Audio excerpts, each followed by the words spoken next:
दोस्तों हाजिर हैं एक होर वीडियो रिपोर्ट लैके चैनल रितेश लखी अनप्लग्ड उत्ते ते अज दी रिपोर्ट आधारित है पंजाब दे विच कानून अते व्यवस्था यानी कि लॉ एंड ऑर्डर की स्थिति के नाल जुड़े हुए एक बहुत ही गंभीर अते संजीदा मुद्दे उत्ते रादर एक नुकता है जो कि पुलिस प्रणाली यानी कि पंजाब दी या किसी भी स्टेट की पुलिसिंग दी जिहड़ी सब तो फंडामेंटल ते मूल इकाई है यानी कि उत्थों के पुलिस थाने पुलिस स्टेशन उन्हां दी फंक्शनिंग दे नाल जुड़दा है। एक थाने दे विच किड्डे काबल ते नाकाबल लोग बैठे ने अफसर ने मुलाजम ने काफ़ी हद तक ये चीज़ तय कर दिंदी है कि उस इलाके दे विच क्राइम का ग्राफ या फिर लॉ एंड ऑर्डर की स्थिति किड्डी क माड़ी या चंगी होएगी। अज उस वक्त जदों कि आम आदमी पार्टी ने अपने कार्यकाल के 2 महीने पूरे किए ने उस वक्त कुछ विरोधी पार्टियां ने कुछ अंकड़े नशर करके ये चीज़ स्थापित करने की कोशिश की कि लॉ एंड ऑर्डर नूं कंट्रोल करने दे विच आम आदमी पार्टी की सरकार कामयाब नहीं रह पा रही है। श्रोमणी अकाली दल के प्रधान सुखबीर सिंह बादल ने एक अंकड़ा नशर किया कि 2 महीनों के विच 27 कतल पंजाब दे विच होए ने, तकरीबन 21 के आसपास लोगों ने खुदकुशियां कीतियां ने, बेसिकली फॉर्म सुसाइड्स की गल की गई है ते 61 अजिहे युवक ने जो कि ड्रग की ओवरडोज के नाल मारे गए ने। सो ये अंकड़े किसी भी सरकार या उसके कार्यकाल दौरान एक माड़ी कानून व्यवस्था नूं दर्शाउण लई एक पोलीटिकल पार्टी एक अजिही पोलीटिकल पार्टी जिसने बीते 25 सालों चों 15 साल पंजाब दे विच राज किया हुंदा है वो नशर करती है। सुखबीर बादल इंटैलीजेंस हैडकुआटर के उत्ते होए उस अतवादी हमले नूं भुल जांदे ने।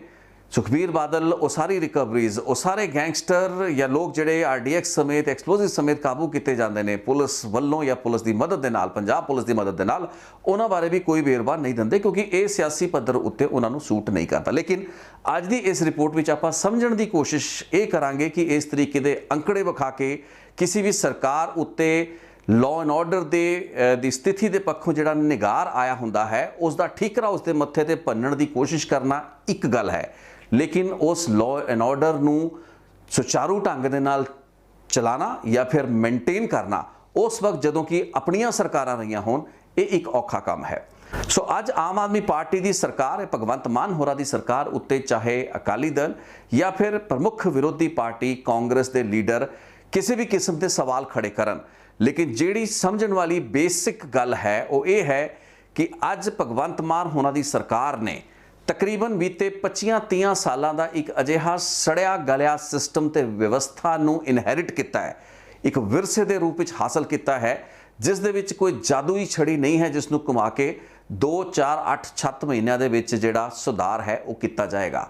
एक सिस्टमैटिक निगार होया है। इन्हां सारे सियासी लीडर जो कि अज ये बयान जारी कर रहे हैं टिप्पणियां करते हुए नज़र आ रहे हैं, इन्हां दी अपनियां सरकारां जदों ये खुद गृह मंत्री या डिप्टी चीफ मिनिस्टर रहे या फिर होर पार्टियां दी सरकारां रहियां, असीं वेख्या कि पंजाब दे विच पुलिस फोर्स जिहड़ी सी उसदा ना सिर्फ सियासीकरण होया बल्कि उसके लैवल उसके पद्धर दे विच एक गिरावट वेखी गई तो इस गिरावट नूं सिस्टमैटिकली इन्हां सरकारां दीयां नीतियां ने लगातार होण दिता। अज जिहड़ी पार्टियां दे लीडर इस तरीके की बयानबाजी कर रहे तो आप अज उन्होंने भी थोड़ा जिहा शीशा विखावांगे, लेकिन मुद्दा सिर्फ सियासी तौमतबाजी का नहीं है, मुद्दा उस तो वध है, उस तो उत्ते है, उस तो ज़्यादा गंभीर है। मुद्दा है बेसिक पुलिसिंग का जिहड़ा काण ते निगार बीते कई दहाकिਆਂ ਦੇ ਵਿੱਚ होया या उसनूं होण दिता गया। इस पूरे दे पूरे निगार नूं देखिया वाचिया ओवरसी किया इन्हां सारे सियासतदानां ने, पोलीटिकल पार्टियां ने, लीडरां ने, मंत्रियां ने ते उतले अहुदियां ते बैठे उन्हां पुलिस अफसरां ने भी जो कि सिर्फ अपनियां चंगियां पोजीशनां तक अपने चंगे महकमियां तक अपने मुफादां तक महदूद रह गए ते उन्होंने हेठले पद्धर उत्ते एक थाने की पुलिस का की निगार हो रहा है। एक थाने का जिहड़ा पुलिस कल्चर है उस दे विच जिहड़ी गिरावट आई उस तो किवें पार पाई जा सके इस बारे ना तो कोई प्लैनिंग की ना कोई विਉਂਤਬੰਦੀ की।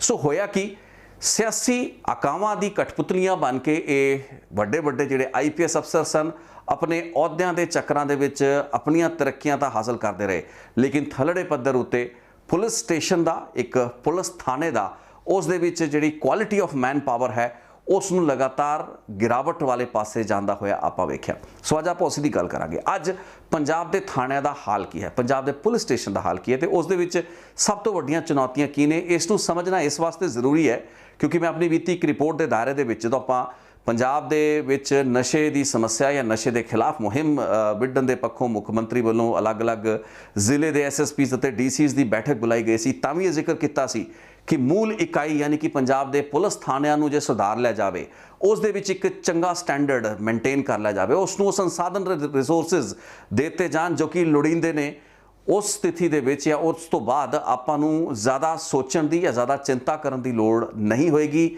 ਥਾਣਿਆਂ ਨੇ ਆਪਣੇ ਪੱਧਰ ਉੱਤੇ ਹੀ ਕ੍ਰਾਈਮ ਨੂੰ ਪ੍ਰੀਵੈਂਟ ਕਰਨ ਜਾਂ ਉਸ ਨੂੰ ਰੋਕਣ ਲਈ ਬਹੁਤ ਕੁਝ ਅਜਿਹਾ ਕਰ ਲੈਣਾ ਹੈ। ਆਰਗੇਨਾਈਜ਼ਡ ਕ੍ਰਾਈਮ ਹੋਵੇ, ਮਾਫੀਆ ਦੇ ਆਪਰੇਸ਼ਨਸ ਹੋਣ, ਨਸ਼ੇ ਦੀ ਸਮਗਲਿੰਗ, ਟ੍ਰੈਫਿਕਿੰਗ ਵਰਗੀਆਂ ਸਮੱਸਿਆਵਾਂ ਹੋਣ, ਇਹ ਸਾਰੀਆਂ ਤੌਮਤਾਂ, ਇਹ ਸਾਰੀਆਂ ਚੁਣੌਤੀਆਂ ਦੇ ਨਾਲ ਲੜਨ ਲਈ ਸਾਡੇ ਥਾਣੇ ਸਮਰੱਥ ਨੇ, ਸਾਡੇ ਪੁਲਿਸ ਅਫਸਰ ਵੀ ਸਮਰੱਥ ਹੋ ਸਕਦੇ ਨੇ। ਉਹਨਾਂ ਚੋਂ ਕਾਫੀ ਵੱਡੀ ਗਿਣਤੀ ਦੇ ਵਿੱਚ ਕਾਬਲ ਪੁਲਿਸ ਅਫਸਰ ਹੋ ਸਕਦੇ ਨੇ ਜੋ ਕਿ ਅੱਜ ਸ਼ਾਇਦ ਲੋੜ ਦੇ ਮੁਤਾਬਕ ਵਰਤੇ ਵੀ ਨਹੀਂ ਜਾ ਪਾ ਰਹੇ। ਸੋ ਅੱਜ ਆਪਾਂ ਥੋੜ੍ਹਾ ਜਿਹਾ ਐਗਜ਼ਾਮਿਨ ਇਹੀ ਕਰਾਂਗੇ ਕਿ ਸਿਆਸੀ ਅੰਕੜਿਆਂ ਦੇ ਵਿੱਚ ਗੱਲਾਂ ਬਾਤਾਂ ਨੂੰ ਉਭਾਰ ਕੇ ਸਿੱਟਣਾ ਇੱਕ ਅਲੱਗ ਗੱਲਬਾਤ ਹੈ, ਲੇਕਿਨ ਅਸਲ ਚਿੰਤਨ ਤੇ ਅਮੰਥਨ ਕਰਨਾ ਕੋਈ ਹੋਰ ਗੱਲਬਾਤ ਹੈ। ਸੋ ਅੱਜ ਆਪਾਂ ਸਮਝਦੇ ਹਾਂ ਕਿ ਪੰਜਾਬ ਪੁਲਿਸ ਦੇ ਥਾਣਿਆਂ ਦੇ ਵਿੱਚ ਸਭ ਤੋਂ ਜਿਹੜੀ ਮੁੱਢਲੀ ਪ੍ਰੋਬਲਮ ਹੈ, ਫੰਡਾਮੈਂਟਲ ਪ੍ਰੋਬਲਮ ਨੰਬਰ 1 ਹੈ। ਦੋ ਤਿੰਨ ਹੀ ਵੱਡੀਆਂ ਸਮੱਸਿਆਵਾਂ ਦਾ ਮੈਂ ਜ਼ਿਕਰ ਕਰਾਂਗਾ ਕਿਉਂਕਿ ਰਿਪੋਰਟ ਦੇ ਦਾਇਰੇ ਦੇ ਵਿੱਚ ਆਪਾਂ ਉਹੀ ਗੱਲਾਂ ਕਰਾਂਗੇ ਜੋ ਕਿ ਆਪਾਂ ਚੰਗੀ ਤਰ੍ਹਾਂ ਗ੍ਰਾਸਪ ਕਰ ਪਾਈਏ ਤੇ ਆਪਾਂ ਜੜ ਤੱਕ, ਸਮੱਸਿਆ ਦੀ ਜੜ ਤੱਕ ਪਹੁੰਚ ਪਾਈਏ। ਸੋ ਪਹਿਲੀ ਫੰਡਾਮੈਂਟਲ ਪ੍ਰੋਬਲਮ ਜਿਸ ਦੀ ਮੈਂ ਗੱਲ ਕਰਦਾ ਹਾਂ ਉਹ ਹੈ ਮਨੁੱਖੀ ਸਰੋਤਾਂ ਯਾਨੀ ਕਿ ਹਿਊਮਨ ਰਿਸੋਰਸਿਸ, ਉਸ ਦੀ ਕੁਆਂਟੀਟੀ ਯਾਨੀ ਕਿ ਉਸ ਦੀ ਗਿਣਤੀ, ਨਫਰੀ ਸਾਡੇ ਕੋਲ ਕਿੰਨੀ ਹੈ ਤੇ ਉਸ ਦੀ ਕੁਆਲਿਟੀ। ਆਪਾਂ ਅਕਸਰ ਚਰਚਾਵਾਂ ਕੀਤੀਆਂ ਨੇ ਕਿ VIP ਸੁਰੱਖਿਆ ਦੇ ਵਿੱਚੋਂ ਜਿਹੜੇ ਪੰਜਾਬ ਪੁਲਿਸ ਦੇ ਜਵਾਨ ਜਾਂ ਮੁਲਾਜ਼ਮ ਤੈਨਾਤ ਨੇ ਉਹਨਾਂ ਨੂੰ ਹਟਾ ਲਿਆ ਜਾਵੇ, ਅਫਸਰਾਂ ਨੂੰ ਹਟਾ ਲਿਆ ਜਾਵੇ, ਉਹਨਾਂ ਨੂੰ ਪੁਲਿਸਿੰਗ ਦੇ ਫੰਕਸ਼ਨਾਂ ਦੇ ਵਿੱਚ ਲਾਇਆ ਜਾਵੇ ਜਾਂ ਪੁਲਿਸਿੰਗ ਦੇ ਕੰਮਕਾਜ ਲਈ ਉਹਨਾਂ ਦੀ ਵਰਤੋਂ ਕੀਤੀ ਜਾਵੇ, ਜੋ ਕਿ ਸਰਕਾਰ ਵੱਲੋਂ ਇੱਕ ਐਕਸਰਸਾਈਜ਼ ਕੀਤੀ ਗਈ ਹੈ। ਸਿਰਫ ਇਸੇ ਸਰਕਾਰ ਨੇ ਵੀ ਬਲਕਿ ਪਿਛਲੀ ਸਰਕਾਰ ਵੱਲੋਂ ਵੀ ਇਹ ਕੰਮਕਾਜ ਲਗਾਤਾਰ ਕੀਤਾ ਜਾਂਦਾ ਰਿਹਾ ਤੇ ਉਸ ਵਿੱਚ ਇੱਕ ਸੀਮਿਤ ਕਾਮਯਾਬੀ ਵੀ ਮਿਲਦੀ ਰਹੀ ਹੈ। ਹੁਣ ਸਾਰੇ ਤੁਸੀਂ VIPs ਤੋਂ ਸੁਰੱਖਿਆ ਵਾਪਸ ਨਹੀਂ ਲੈ ਸਕਦੇ ਹੋ। ਪੰਜਾਬ ਉਹ ਸੂਬਾ ਨਹੀਂ ਹੈ ਜਿੱਥੇ ਤੁਸੀਂ ਲੋਕਾਂ ਦੀ ਸੁਰੱਖਿਆ ਦੇ ਨਾਲ ਖਿਲਵਾੜ ਕਰ ਸਕਦੇ ਹੋ। ਜਿਸ ਤਰੀਕੇ ਦੀਆਂ ਫਾਲਟ ਲਾਈਨਸ ਧਰਮ ਦੇ ਉੱਤੇ ਆਧਾਰਿਤ ਜਾਂ ਫਿਰ ਆਪਣੀ ਆਈਡੀਓਲੋਜੀਕਲ ਸੋਚ ਦੇ ਉੱਤੇ ਆਧਾਰਿਤ ਲੋਕਾਂ ਨੂੰ ਜਿਹੜੀ ਪ੍ਰੋਟੈਕਸ਼ਨ ਦੀ ਲੋੜ ਹੈ, ਉਸ ਪੱਖੋਂ ਤੁਸੀਂ ਪੁਲਿਸ ਨੂੰ ਪਿੱਛੇ ਹਟਾਓਗੇ, ਵਾਰਦਾਤਾਂ ਹੋਣਗੀਆਂ, ਪ੍ਰੈਸ਼ਰ ਫੇਰ ਵਧੇਗਾ ਤੇ ਉਹ ਸਾਰੀ ਦੀ ਸਾਰੀ ਕੋਸ਼ਿਸ਼ ਜਿਹੜੀ ਹੈ ਉਹ ਬੇਕਾਰ ਸਾਬਤ ਹੋਏਗੀ। ਸੋ VIPs ਨੂੰ ਪ੍ਰੋਟੈਕਸ਼ਨ ਦੇਣਾ ਇੱਕ ਪੰਜਾਬ ਪੁਲਿਸ ਦੀ ਅਹਿਮ ਜ਼ਿੰਮੇਵਾਰੀ ਹੈ, ਜਿਸ ਨੂੰ ਕਿ ਇੱਕ ਸੀਮਿਤ ਪੱਧਰ ਉੱਤੇ ਹੀ ਸਾਡੀ ਮੈਨ ਪਾਵਰ ਦੇ ਵਿੱਚ ਜਿਹੜੀਆਂ ਘਾਟਾਂ ਨੇ, ਯਾਨੀ ਕਿ ਪੰਜਾਬ ਪੁਲਿਸ ਥਾਣੇ ਪੱਧਰ ਉੱਤੇ ਜਿਹੜੀਆਂ ਮੈਨ ਪਾਵਰ ਦੀਆਂ ਘਾਟਾਂ ਨੇ ਉਹਨਾਂ ਨੂੰ ਪੂਰਾ ਕਰਨ ਦੇ ਪੱਖੋਂ ਇਸਤੇਮਾਲ ਵਿੱਚ ਲਿਆਂਦਾ ਜਾ ਸਕਦਾ ਹੈ। ਲੇਕਿਨ ਸਮਝਣ ਵਾਲੀ ਗੱਲ ਇਹ ਹੈ ਕਿ ਜਿਹੜੀ ਮੈਨ ਪਾਵਰ ਐਗਜ਼ਿਸਟ ਕਰਦੀ ਵੀ ਹੈ, ਯਾਨੀ ਕਿ ਸਾਡਾ ਅਮਲਾ, ਸਾਡੇ ਮੁਲਾਜ਼ਮ, ਸਾਡੇ ਅਫਸਰ ਜਿਹੜੇ ਥਾਣਿਆਂ ਦੇ ਵਿੱਚ ਇਸ ਵਕਤ ਤੈਨਾਤ ਨੇ, ਉਹਨਾਂ ਦਾ ਆਪਣਾ ਕੈਲੀਬਰ ਤੇ ਉਹਨਾਂ ਦਾ ਜਿਹੜਾ ਮਿਆਰ ਹੈ ਉਹ ਕੀ ਹੈ। ਉਹਨਾਂ ਦਾ ਜਿਹੜਾ ਇੰਟੈਲੀਜੈਂਸ ਕੋਸ਼ੈਂਟ ਹੈ, ਜਿਸ ਨੂੰ IQ ਕਿਹਾ ਜਾਂਦਾ ਹੈ, ਉਹ ਇੱਕ ਹਵਲਦਾਰ ਜਾਂ ਸਿਪਾਹੀ ਤੋਂ ਵੱਧ ਬਿਲਕੁਲ ਨਹੀਂ ਹੈ। ਯਾਨੀ ਕਿ ਦਿਖਣ ਦੇ ਵਿੱਚ ਇੱਕ ਥਾਣੇਦਾਰ ਦਿਸਣ ਵਾਲਾ ਸ਼ਖਸ ਜਿਹੜਾ ਹੈ ਅਸਲ ਦੇ ਵਿੱਚ ਇੱਕ ਕਾਂਸਟੇਬਲ ਦੇ ਲੈਵਲ ਦਾ ਸੋਚ ਸਮਝ ਰੱਖਦਾ ਹੈ ਤੇ ਇਹੀ ਉਹ ਕਮੀ ਹੈ, ਇਹੀ ਉਹ ਘਾਟ ਹੈ ਜੋ ਕਿ ਉਸ ਨੂੰ ਰੋਕਦੀ ਹੈ।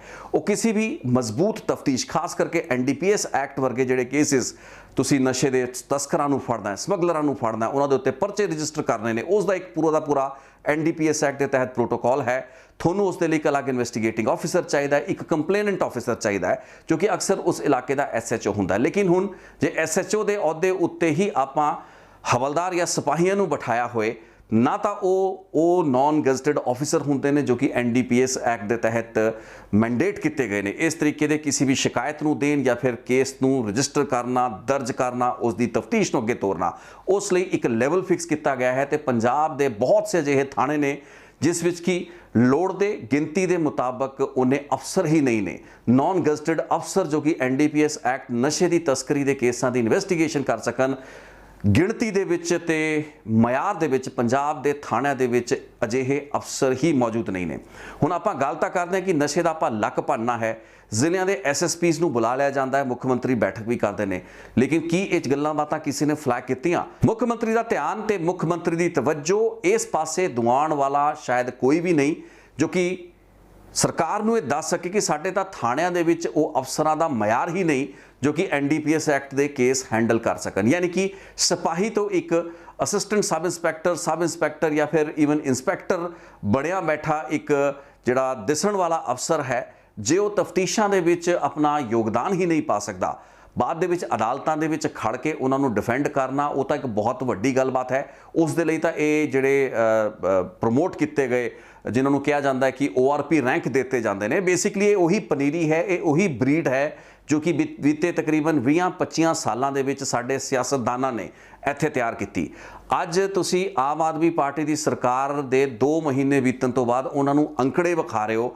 ਜੇ ਉਹ ਵਾਲੇ ਅੰਕੜੇ ਨਸ਼ਰ ਕੀਤੇ ਜਾਣ ਕਿ ਬੀਤੇ ਤਕਰੀਬਨ 25 ਸਾਲਾਂ ਜਿਨ੍ਹਾਂ 25 ਸਾਲਾਂ ਵਿੱਚੋਂ 15 ਸਾਲ ਅਕਾਲੀ ਦਲ ਨੇ ਰਾਜ ਕੀਤਾ, ਉਸ ਰਾਜ ਦੇ ਦੌਰਾਨ ਤੁਸੀਂ ਕਿੰਨੇ ਕੁ ਜਿਹੜੇ ਸਿਪਾਹੀ ਸੀ ਉਹਨਾਂ ਨੂੰ ਤੁਸੀਂ ਹਵਲਦਾਰ ਬਣਾਇਆ, ਹਵਲਦਾਰ ਤੋਂ ਥਾਣੇਦਾਰ ਬਣਾਇਆ, ਥਾਣੇਦਾਰ ਤੋਂ SHO ਵੀ ਲਾਤਾ, ਜਿੱਥੇ ਜਿੱਥੇ ਜਿਸ ਚੀਜ਼ ਨੂੰ ਪ੍ਰਮੋਸ਼ਨ ਦੀ ਲੋੜ ਸੀ ਉਸ ਨੂੰ ਦੇਤੀ।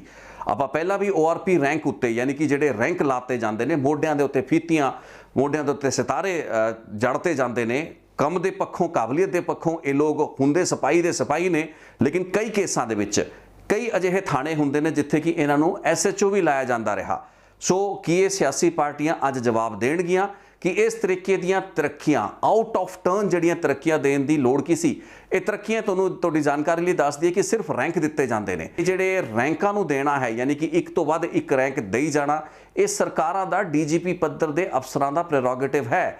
2011-12 ਤੋਂ ਬਾਅਦ ਜਿਹੜੇ ਵੀ ਪੰਜਾਬ ਦੇ DGP ਰਹੇ, ਉਹਨਾਂ ਨੇ ਗੱਫੇ ਜਿਹੜੇ ਸੀ ਇਹਨਾਂ ਰੈਂਕਸ ਦੇ ਉਹਨਾਂ ਸਿਪਾਹੀਆਂ ਨੂੰ ਵੰਡੇ, ਉਹਨਾਂ ਹੇਠਲੇ ਜਿਹੜੇ ਪਦਾਂ ਦੇ ਉੱਤੇ ਤੈਨਾਤ ਮੁਲਾਜ਼ਮ ਸਨ, ਕਰਮਚਾਰੀ ਸਨ, ਉਹਨਾਂ ਨੂੰ ਵੰਡੇ। ਕਿਸੇ ਸਿਆਸਤਦਾਨ ਨੇ ਸਿਫਾਰਿਸ਼ ਲੜਾਤੀ, ਕਿਸੇ ਮੰਤਰੀ ਨੇ ਕਹਿਤਾ, ਕਿਸੇ ਮੁੱਖ ਮੰਤਰੀ ਨੇ ਕਹਿਤਾ, ਤਾਂ ਉਹ ਜਿਹੜਾ ਰੈਂਕ ਹੈ ਉਹ ਦਿੱਤਾ ਜਾਂਦਾ ਸੀ। ਇਸ ਚੀਜ਼ ਦੀ ਪਰਵਾਹ ਕੀਤੇ ਬਗੈਰ ਕਿ ਕਿਸੇ ਪੁਲਿਸ ਅਫਸਰ ਨੇ ਕੋਈ ਕੰਮ ਵੀ ਕਰਕੇ ਦਿਖਾਇਆ ਹੈ। ਇਸ ਕਿਸਮ ਦੇ ਜਿਹੜੇ ਵਧੀਕ ਰੈਂਕ ਦੇਣ ਦਾ ਇੱਕ ਸਿਸਟਮ ਸੀ, ORP ਰੈਂਕ ਦੇਣ ਦਾ ਸਿਸਟਮ ਸੀ, ਉਸ ਦਾ ਮਕਸਦ ਤਾਂ ਇਹ ਸੀ ਕਿ ਜੇ ਕਿਸੇ ਪੁਲਿਸ ਕਰਮਚਾਰੀ ਜਾਂ ਮੁਲਾਜ਼ਮ ਨੇ ਚੰਗੀ ਪਰਫਾਰਮੈਂਸ ਕੀਤੀ ਹੈ, ਠੀਕ ਹੈ, ਉਸ ਨੂੰ ਇੱਕ ਦਾਇਰੇ ਦੇ ਵਿੱਚ ਰਹਿ ਕੇ ਉਸ ਦੀ ਤਨਖਾਹ ਦੇ ਵਿੱਚ ਵਾਧਾ ਨਹੀਂ ਕੀਤਾ ਜਾ ਸਕਦਾ। ਉਸ ਨੂੰ ਆਊਟ ਆਫ ਟਰਨ ਪ੍ਰਮੋਸ਼ਨ ਦੀ ਵੀ ਇੱਕ ਲਿਮਿਟ ਹੈ ਕਾਨੂੰਨ ਦੇ ਮੁਤਾਬਕ, ਉਸ ਮੁਤਾਬਕ ਹੋ ਸਕਦੀ ਹੈ, ਲੇਕਿਨ ਤੁਸੀਂ ਉਸ ਨੂੰ ਰੈਂਕ ਜ਼ਰੂਰ ਉਤਲਾ ਦੇ ਸਕਦੇ ਹੋ। ਸੋ ਉਸ ਤਰੀਕੇ ਦੇ ਰੈਂਕਾਂ ਦੇ ਜਿਹੜੇ ਗੱਫੇ ਸਨ 2011-12 ਤੋਂ ਬਾਅਦ ਜਿਹੜੇ ਵੀ ਪੰਜਾਬ ਦੇ ਪੁਲਿਸਾਂ ਦੇ ਮੁਖੀ ਰਹੇ, ਉਹਨਾਂ ਨੇ ਵੰਡੇ। ਤੇ ਉਸ ਤੋਂ ਬਾਅਦ ਹੋਇਆ ਕੀ?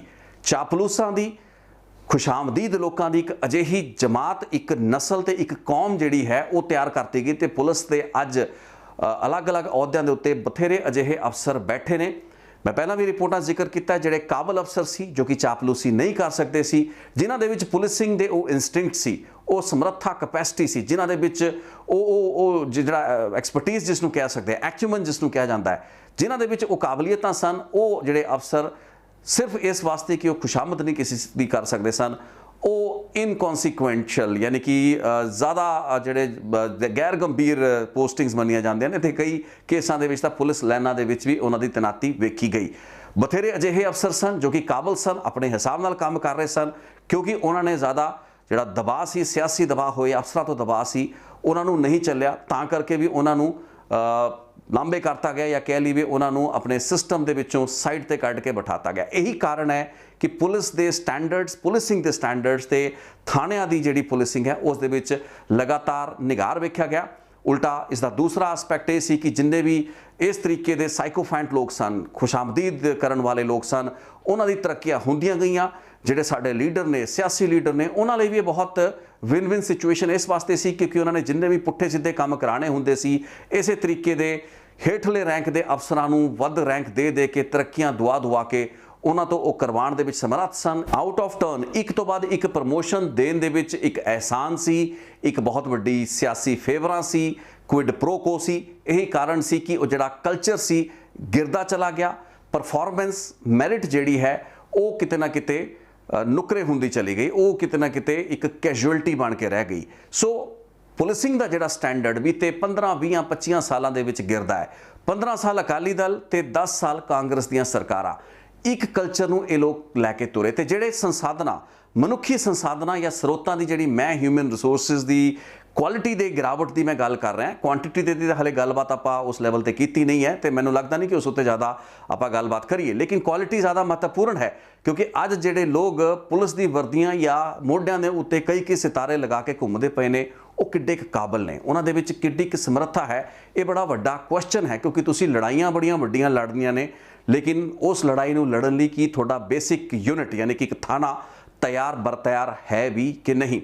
ਸੋ ਉਸ ਵਕਤ ਜਦੋਂ ਕਿ ਅਕਾਲੀ ਦਲ ਦੀ ਸਰਕਾਰ ਹੁੰਦੀ ਹੈ, ਜ਼ਿਲ੍ਹਿਆਂ ਦੇ ਜਥੇਦਾਰ ਜਾਂ ਫਿਰ ਹਲਕਾ ਇੰਚਾਰਜ ਜਿਹੜੇ ਸੀ ਅਕਾਲੀ ਦਲ ਦੇ, ਉਹਨਾਂ ਨੂੰ ਜਿਹੜੀਆਂ ਅਸੀਮਿਤ ਸ਼ਕਤੀਆਂ ਦਿੱਤੀਆਂ ਗਈਆਂ। ਬਾਅਦ ਦੇ ਵਿੱਚ ਕਾਂਗਰਸ ਸਰਕਾਰ ਜਾਂ ਕਾਂਗਰਸ ਪਾਰਟੀ ਦੀ ਸਰਕਾਰਾਂ ਵਕਤ ਵੀ ਉਸ ਕਲਚਰ ਨੂੰ ਕੰਟੀਨਿਊ ਕੀਤਾ ਗਿਆ। ਮੈਨੂੰ ਚੰਗੀ ਤਰ੍ਹਾਂ ਯਾਦ ਹੈ 2012 ਤੋਂ ਬਾਅਦ ਜਦੋਂ ਅਕਾਲੀ ਦਲ ਦੀ ਸਰਕਾਰ ਦੁਬਾਰਾ ਚੁਣ ਕੇ ਆਉਂਦੀ ਹੈ ਤਾਂ ਜਿੱਤੇ ਹੋਏ ਅਕਾਲੀ ਦਲ ਦੇ ਵਿਧਾਇਕਾਂ ਦੀ ਜਿੱਡੀ ਤਾਕਤ ਸੀ ਆਪਣੇ ਇਲਾਕੇ ਦੇ ਸਾਰੇ ਥਾਣਿਆਂ ਦੇ ਥਾਣੇਦਾਰਾਂ ਨੂੰ ਕੰਟਰੋਲ ਕਰਨ ਦੀ, ਸਟੇਸ਼ਨ ਹਾਊਸ ਅਫਸਰਾਂ ਉਹਨਾਂ ਦੇ ਕਹੇ ਦੇ ਮੁਤਾਬਕ ਲੱਗਦੇ ਤੇ ਹਟਾਏ ਜਾਂਦੇ ਰਹੇ।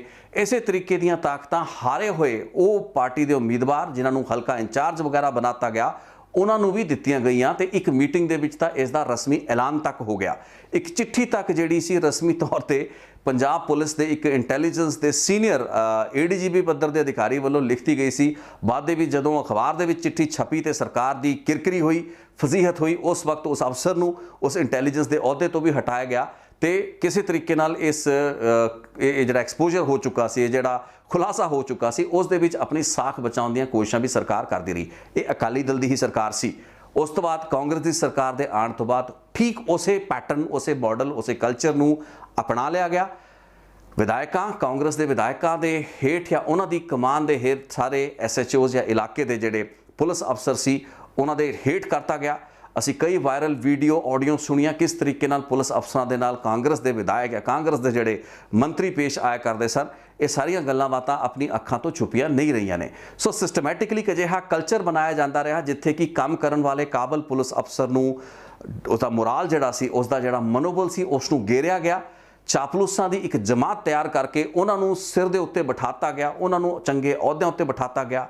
ਪੰਜਾਬ ਪੁਲਿਸ ਦਾ ਉਤਲਾ ਜਿਹੜਾ ਪੱਧਰ ਸੀ ਜਿਸ ਦੇ ਵਿੱਚ ਕਿ DGP, IGP, ADGP ਲੈਵਲ ਦੇ ਅਧਿਕਾਰੀ ਸਨ, ਉਹਨਾਂ ਦੇ ਵਿੱਚ ਤਾਂ ਇੱਕ ਅਲੱਗ ਹੀ ਖਾਨਾ ਜੰਗੀ ਚੱਲਦੀ ਪਈ ਸੀ। ਉਹ ਸਭ ਕੁਝ ਅਸੀਂ ਵੇਖਿਆ। IPS ਅਫਸਰਾਂ ਨੇ ਜਿਹੜੇ ਕਿ DGP ਅਹੁਦੇ ਦੇ ਦਾਅਵੇਦਾਰ ਸਨ, ਉਹਨਾਂ ਨੂੰ ਆਹਿਸਤਾ ਆਹਿਸਤਾ ਸਮਝ ਵਿੱਚ ਆ ਚੁੱਕਾ ਸੀ ਕਿ ਸਿਆਸੀ ਚਾਪਲੂਸੀ ਹੈ, ਸਿਆਸੀ ਖੁਸ਼ਾਮਦ ਹੀ ਇੱਕ ਕੁੰਜੀ ਹੈ, ਚਾਬੀ ਹੈ DGP ਦੇ ਉਸ ਅਹੁਦੇ ਤੱਕ ਪਹੁੰਚਣ ਦਾ। ਤੇ ਉਹੀ ਕੁਝ ਪੰਜਾਬ ਦੇ ਵਿੱਚ ਹੁੰਦਾ ਵੀ ਰਿਹਾ। ਸੋ ਇੱਕ ਪਾਸੇ ਉਹ ਸਿਆਸੀ ਚਾਪਲੂਸੀ ਉੱਤੇ ਚੱਲਦੀ ਰਹੀ, ਹੇਠਲੇ ਪਾਸੇ ਹਲਕਿਆਂ ਦੇ ਲੈਵਲ ਉੱਤੇ, ਵਿਧਾਇਕਾਂ ਦੇ ਲੈਵਲਾਂ ਉੱਤੇ ਜਿਹੜਾ ਥਾਣੇ ਦਾ ਇੱਕ ਜਿਹੜਾ ਪੁਲਿਸ ਕਲਚਰ ਸੀ ਉਸ ਨੂੰ ਟੋਟਲੀ ਜਿਹੜਾ ਅਸੀਂ ਡਿਸਟਰੋਏ ਹੁੰਦਿਆਂ ਹੋਇਆ ਵੇਖਿਆ। ਅੱਜ ਦੀ ਸਥਿਤੀ ਉਸ ਸਥਿਤੀ ਤੋਂ ਵੱਖਰੀ ਨਹੀਂ ਹੈ ਤੇ ਇਹੀ ਚੁਣੌਤੀ ਭਗਵੰਤ ਮਾਨ ਹੋਰਾਂ ਦੀ ਆਮ ਆਦਮੀ ਪਾਰਟੀ ਦੀ ਸਰਕਾਰ ਦੇ ਸਾਹਮਣੇ ਹੈ।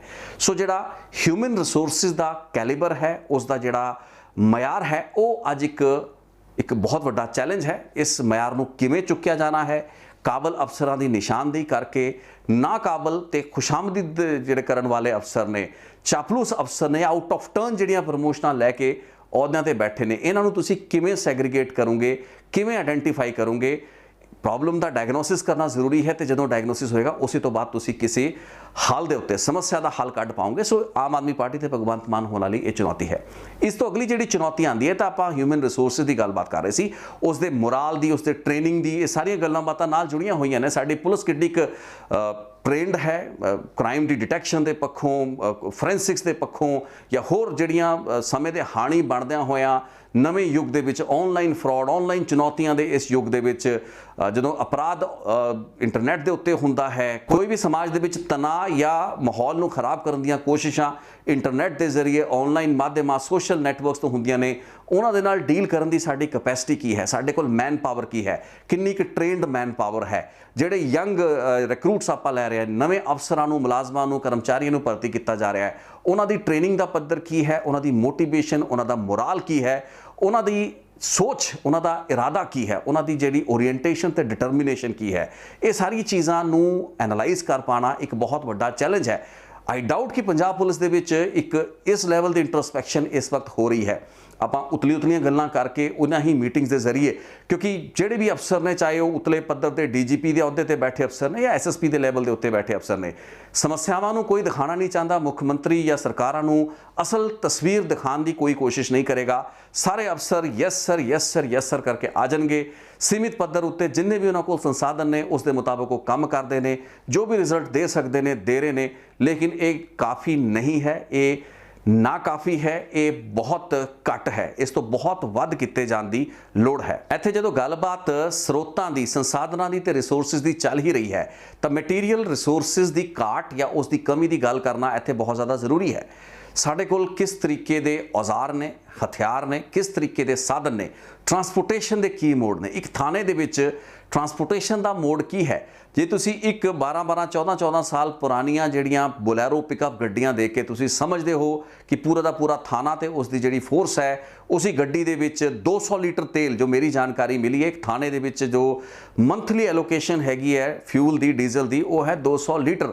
ਸੋ 200 ਲੀਟਰ ਦੀ ਜੇ ਆਪਾਂ ਔਸਤ ਕੱਢੀਏ ਤਾਂ ਇੱਕ ਦਿਨ ਤਕਰੀਬਨ 70 ਤੋਂ 80 ਕਿਲੋਮੀਟਰ ਇੱਕ ਪੁਲਿਸ ਦੀ ਜਿਹੜੀ ਵਹੀਕਲ ਹੈ ਜੋ ਕਿ ਇੱਕ ਥਾਣੇ ਨੂੰ ਅਲਾਟ ਹੋਇਆ ਹੈ ਉਹ ਘੁੰਮ ਸਕਦਾ ਹੈ, ਉਸ ਦਾ ਗੇੜਾ ਮਾਰ ਸਕਦਾ ਹੈ। ਇਸੇ ਦੌਰਾਨ ਕਈ ਹੋਰ ਐਡੀਸ਼ਨਲ ਟਾਸਕ ਫੋਰਸਾਂ ਬਣ ਗਈਆਂ ਨੇ। ਸਪੈਸ਼ਲ ਟਾਸਕ ਫੋਰਸ ਜਿਹੜੀ ਡਰੱਗ ਉੱਤੇ ਬਣੀ ਟਾਸਕ ਫੋਰਸ ਹੈ। ਕਈ ਇਲਾਕਿਆਂ ਤੇ ਕਈ ਥਾਣਿਆਂ ਦੇ ਵਿੱਚ ਇਸ ਟਾਸਕ ਫੋਰਸ ਦੇ ਜਿਹੜੇ ਵੀ ਲੋਕ ਥਾਣੇ ਦੇ ਨਾਲ ਅਟੈਚ ਹੁੰਦੇ ਨੇ ਉਹਨਾਂ ਕੋਲ ਲੋੜੀਂਦੀਆਂ ਗੱਡੀਆਂ, ਵਹੀਕਲਸ ਆਪਣੇ ਕੰਮਕਾਜ, ਆਪਣੇ ਆਪਰੇਸ਼ਨਸ ਲਈ ਨਹੀਂ ਨੇ। STF ਦੇ ਮੁਖੀ ਹਰਪ੍ਰੀਤ ਸਿੱਧੂ ਹੋਣਾ ਵੱਲੋਂ ਲਗਾਤਾਰ ਇਹ ਕੋਸ਼ਿਸ਼ਾਂ ਪਹਿਲਾਂ ਵੀ ਰਹੀਆਂ। ਸੰਸਾਧਨਾਂ ਦੀ ਘਾਟ ਨੂੰ ਲੈ ਕੇ ਉਹਨਾਂ ਨੇ ਕਈ ਵਾਰ ਇਸ਼ੂ ਨੂੰ ਕੈਪਟਨ ਅਮਰਿੰਦਰ ਸਿੰਘ ਦੀ ਸਰਕਾਰ ਦੇ ਸਮੇਂ ਵੀ ਫਲੈਗ ਕੀਤਾ, ਲੇਕਿਨ ਖਾਨਾ ਜੰਗੀ ਪੁਲਿਸ ਦੇ ਉਤਲੇ ਪੱਧਰ ਤੇ ਅਜਿਹੀ ਰਹੀ, ਸੰਸਾਧਨਾਂ ਦੀ ਘਾਟ ਅਜਿਹੀ ਰਹੀ ਕਿ STF ਨੂੰ ਕਦੇ ਵੀ ਉਸ ਦੀ ਲੋੜ ਦੇ ਮੁਤਾਬਕ ਨਾ ਤਾਂ ਅਮਲਾ ਮਿਲ ਸਕਿਆ, ਨਾ ਉਸ ਕਿਸਮ ਦੀ ਮੈਨ ਪਾਵਰ ਮਿਲ ਸਕੀ ਤੇ ਨਾ ਹੀ ਉਹ ਸੰਸਾਧਨ ਮਿਲ ਸਕੇ। ਹੁਣ ਆਪਾਂ ਇੱਥੇ ਗੱਲ ਤਾਂ ਨਸ਼ੇ ਦਾ ਲੱਕ ਭੰਨਣ ਦੀ ਕਰਦੇ ਹਾਂ, ਲੇਕਿਨ ਜੇ ਇੱਕ SHO ਦੇ ਡਿਸਪੋਜ਼ਲ ਦੇ ਉੱਤੇ ਕਿੰਨਾ ਕੁ ਸੀਕ੍ਰੇਟ ਫੰਡ ਹੈ, ਕਿੰਨਾ ਕੁ ਅਜਿਹਾ ਫੰਡ ਹੈ ਜੋ ਕਿ ਆਪਣੇ ਇਨਫੋਰਮਰਸ ਨੂੰ, ਪੁਲਿਸ ਦੇ ਜਿਹੜਾ ਇੱਕ ਨੈਟਵਰਕ ਹੁੰਦਾ ਹੈ ਜੋ ਕਿ ਉਹਨਾਂ ਨੂੰ ਸੂਚਨਾ ਦੇਣ ਵਾਲੇ ਲੋਕ ਹੁੰਦੇ ਨੇ, ਮੁਖਬਰ ਹੁੰਦੇ ਨੇ, ਉਹਨਾਂ ਨੂੰ ਦੇ ਸਕਦਾ। ਜੇ ਆਪਾਂ ਉਸ ਦੀ ਗੱਲ ਕਰ ਲਈਏ ਤਾਂ ਯੂ ਵੁੱਡ ਬੀ ਸਰਪ੍ਰਾਈਜ਼, ਤੁਸੀਂ ਹੈਰਾਨ ਹੋਵੋਗੇ ਕਿ ਪੁਲਿਸ ਕੋਲ ਜਾਂ ਥਾਣੇਦਾਰਾਂ ਜਾਂ SHOs ਜਿਹੜੇ ਹੁੰਦੇ ਨੇ ਉਹਨਾਂ ਕੋਲ ਅੱਜ ਉਸ ਤਰੀਕੇ ਦਾ ਫੰਡ ਹੀ ਮੌਜੂਦ ਨਹੀਂ ਹੈ। ਹਾਂ, ਉਤਲੇ ਪੱਧਰ ਦੇ ਅਫਸਰਾਂ ਕੋਲ ਇਸ ਤਰੀਕੇ ਦੇ ਫੰਡ ਹੋ ਸਕਦੇ ਨੇ, ਲੇਕਿਨ ਥਾਣਿਆਂ ਦੇ ਵਿੱਚ ਇਸ ਤਰੀਕੇ ਦਾ ਕੋਈ ਵੀ ਐਡੀਸ਼ਨਲ ਫੰਡ, ਜਿਸ ਨੂੰ ਸੋਰਸ ਫੰਡ ਕਿਹਾ ਜਾਂਦਾ ਹੈ, ਸੀਕ੍ਰੇਟ ਫੰਡ ਕਿਹਾ ਜਾਂਦਾ ਹੈ, ਨਸ਼ੇ ਦੇ ਤਸਕਰਾਂ ਦੀ ਜਾਣਕਾਰੀ, ਮਾਲੂਮਾਤ ਹਾਸਲ ਕਰਨ ਲਈ, ਉਹ ਅੱਜ ਥਾਣੇਦਾਰਾਂ ਕੋਲ ਜਾਂ SHOs ਕੋਲ ਨਹੀਂ ਹੈ। ਲਿਮਿਟਿਡ ਫਿਊਲ ਦੇ ਨਾਲ ਉਹਨਾਂ ਨੂੰ ਆਪਰੇਟ ਕਰਨਾ ਪੈਂਦਾ ਹੈ। ਉਹਨਾਂ ਕੋਲ ਜਿਹੜੇ ਅਫਸਰ ਜਾਂ ਅਧਿਕਾਰੀ ਹੈਗੇ ਨੇ ਜਿਨ੍ਹਾਂ ਦੀ ਵਰਤੋਂ ਕਰ ਸਕਦੇ ਨੇ, ਸੀਰੀਅਸ ਜਿਹੜੇ NDPS ਐਕਟ ਵਰਗੇ ਕੇਸਿਸ ਨੇ, ਜਿਵੇਂ ਪਹਿਲਾਂ ਜ਼ਿਕਰ ਕੀਤਾ, ਉਹਨਾਂ ਦੀ ਗਿਣਤੀ ਤਾਂ ਲੋੜ ਨਾਲੋਂ ਬਹੁਤ ਹੀ ਘੱਟ ਹੈ। ਇਸ ਤੋਂ ਇਲਾਵਾ ਜੇ ਆਪਾਂ ਗੱਲ ਕਰ ਲਈਏ, ਕਿਸੇ ਵੀ ਸ਼ਖਸ ਨੂੰ ਜਦੋਂ ਰਾਉਂਡ ਅਪ ਕੀਤਾ ਜਾਂਦਾ ਹੈ, ਹਵਾਲਾਤੀ ਜਿਹਨੂੰ ਕਿਹਾ ਜਾਂਦਾ ਹੈ, ਉਹਨਾਂ ਨੂੰ ਪੁਲਿਸ ਦੇ ਵਿੱਚ ਲੌਕਅਪ ਦੇ ਵਿੱਚ 2 ਜਾਂ 3 ਦਿਨ ਰੱਖਿਆ ਜਾਂਦਾ ਹੈ ਰਿਮਾਂਡ ਲੈ ਕੇ। ਪੁੱਛਗਿੱਛ ਦੇ ਦੌਰਾਨ ਉਹ ਜਿਹੜਾ ਖਰਚਾ ਹੁੰਦਾ ਹੈ, ਖਾਣ ਪੀਣ ਦਾ ਖਰਚਾ ਹੁੰਦਾ ਹੈ, ਉਹ ਸਾਰਾ ਦਾ ਸਾਰਾ ਪੁਲਿਸ ਦੇ ਜਿਹੜਾ SHO ਹੁੰਦਾ ਹੈ ਉਸ ਨੂੰ ਆਪਣੇ ਪੱਲਿਓਂ ਕਰਨਾ ਪੈਂਦਾ ਹੈ, ਤੇ ਪੱਲਿਓਂ ਤਾਂ ਕੋਈ ਵੀ ਨਹੀਂ ਕਰਦਾ। ਸੋ ਤੁਸੀਂ ਅੰਦਾਜ਼ਾ ਲਗਾ ਸਕਦੇ ਹੋ ਕਿ ਜਿਹੜੇ ਲੋਕ ਫੜੇ ਜਾਂਦੇ ਨੇ ਉਹਨਾਂ ਕੋਲ ਜਿਹੜੀ ਵੀ ਕੈਸ਼ ਦੀ ਰਿਕਵਰੀ ਹੋਈ, ਬਹੁਤ ਹੀ ਘੱਟ ਜਿਹੇ ਕੇਸਿਸ ਹੁੰਦੇ ਨੇ ਜਦੋਂ ਕਿ ਉਹ ਪੈਸਾ ਇਸ ਤਰੀਕੇ ਦੇ ਅਕਿਊਜ਼ ਨੂੰ ਵਾਪਸ ਮਿਲਦਾ ਹੈ। 200 400 500 800 ਜਿੰਨਾ ਵੀ ਜੇਬ ਚੋਂ ਨਿਕਲਿਆ ਉਹ ਹਵਾ ਹੋ ਜਾਂਦਾ ਹੈ। ਉਹ ਕਦੇ ਵੀ ਕਿਸੇ ਵੀ ਅਕਿਊਜ਼ ਨੂੰ, ਜਿਸ ਨੂੰ ਲੌਕਅਪ ਦੇ ਵਿੱਚ ਰੱਖਿਆ ਜਾਂਦਾ, ਵਾਪਸ ਨਹੀਂ ਮਿਲਦਾ। ਬਗਾਰਾਂ ਜਿਹੜੀਆਂ ਹੈ ਪਾਈਆਂ ਜਾਂਦੀਆਂ ਨੇ ਥਾਣੇ ਦੇ ਵਿੱਚ, ਜੋ ਵੀ ਸਹੂਲਤਾਂ ਚਾਹੀਦੀਆਂ ਹੁੰਦੀਆਂ ਨੇ, ਚਾਹ ਪਾਣੀ, ਇਹ ਜਿਹੜੇ ਲੋਕਾਂ ਨੂੰ ਰੋਟੀ ਖਵਾਉਣ ਤੱਕ ਦਾ ਜਿਹੜਾ ਖਰਚਾ ਹੈ ਉਹ ਵੀ ਥਾਣੇਦਾਰਾਂ ਨੂੰ ਜਾਂ SHOs ਨੂੰ ਆਪਣੀ ਜੇਬੋਂ ਕਰਨਾ ਪੈਂਦਾ ਹੈ।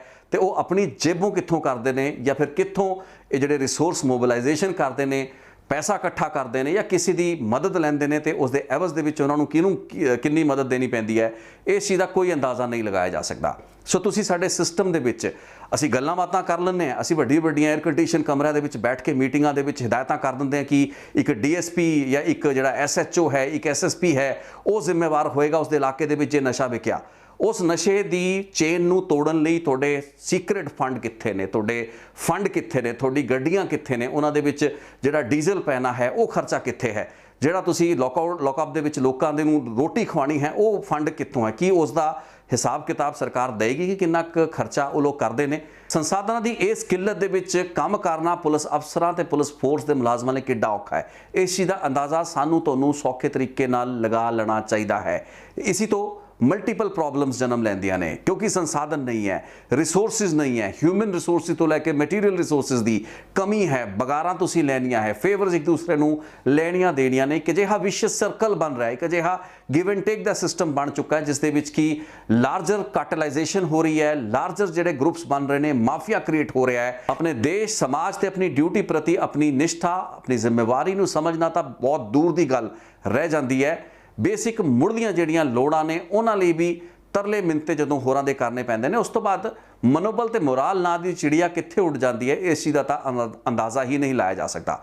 ਸੋ ਇਸ ਗਿਰੇ ਹੋਏ ਡਿੱਗੇ ਹੋਏ ਮੋਰਾਲ ਤੇ ਮਨੋਬਲ ਨੂੰ ਚੱਕਣਾ ਇੱਕ ਬਹੁਤ ਵੱਡੀ ਚੁਣੌਤੀ ਹੈ ਤੇ ਇਸ ਸਿਸਟਮ ਨੂੰ ਖਰਾਬ ਕਰਨ ਦੇ ਵਿੱਚ ਸਾਡੇ ਸਾਰੇ ਪੋਲੀਟੀਕਲ ਪਾਰਟੀਆਂ ਤੇ ਲੀਡਰਾਂ ਨੇ ਆਪਣਾ ਯੋਗਦਾਨ, ਜਿਹਨੂੰ ਕਹਿੰਦੇ ਆਹੂਤੀ ਹੈ, ਉਸ ਨੂੰ ਪਾਇਆ ਹੈ। इस सिस्टम ਨੂੰ ਨਿਚੋੜਿਆ ਹੈ, ਇਸ ਪੁਲਿਸ ਫੋਰਸ ਨੂੰ ਨਿਚੋੜਿਆ ਹੈ, ਚੰਗੀ ਪੁਲਿਸਿੰਗ ਨੂੰ ਐਨਕਰੇਜ ਨਹੀਂ ਕੀਤਾ, ਮਾੜੀ ਜਿਹੜੀਆਂ ਰਿਵਾਇਤਾਂ ਨੇ ਉਹਨਾਂ ਨੂੰ ਐਨਕਰੇਜ ਕੀਤਾ ਤੇ ਉਸ ਤੋਂ ਬਾਅਦ ਅੱਜ ਨਤੀਜੇ ਤੁਹਾਡੇ ਸਾਹਮਣੇ ਨੇ। ਹੇਠਲੇ ਪੱਧਰ ਤੇ ਜੋ ਕ੍ਰਾਈਮ ਹੋ ਰਿਹਾ ਹੈ, ਜੁਰਮ ਹੋ ਰਿਹਾ ਹੈ, ਲਾਅ ਐਂਡ ਆਰਡਰ ਦੀ ਜਿਹੜੀ ਸਥਿਤੀ ਹੈ, जिस तरीके के अंदर खाते जो काम चलता पाया है, हेठले पद्धर ते तुसीं अफसरां दी गल तां करो, उन्होंने उतले आलीशान एयर कंडीशन कमरियां दे विच या मीटिंग हॉलां दे विच सरकार किस तरीके दा अपना विजन ते रोड मैप मीडिया के जरिए अखबारां विच छपाउंदी है, तो थल्लड़े पद्धर ते वो अफसरां दा अपना लैवल की है, उन्हां दा अपना मनोबल दा लैवल की है, ये चीज़ दे विच एक जमीन ते आसमान वाला फर्क जिहड़ा है वो एग्जिस्ट करता है। सो ये चुनौतियां नूं समझण दी लोड़ है। अज अपने थाणिਆਂ ਨੂੰ ਉਹੀ ਗੱਲ मैं वापस आवांगा, इसी ਦੇ ਨਾਲ ਆਪਾਂ ਗੱਲਬਾਤ ਨੂੰ ਕੰਕਲੂਡ भी करांगे। अज एक थाना ਜਿਹੜਾ ਹੈਗਾ, एक पुलिस स्टेशन है, उस ਨੂੰ ਉਹ मजबूती देने की लोड़ है जो कि उसकी बेसिक स्ट्रेंथ रही है, उसकी ताकत ही वो मजबूती है।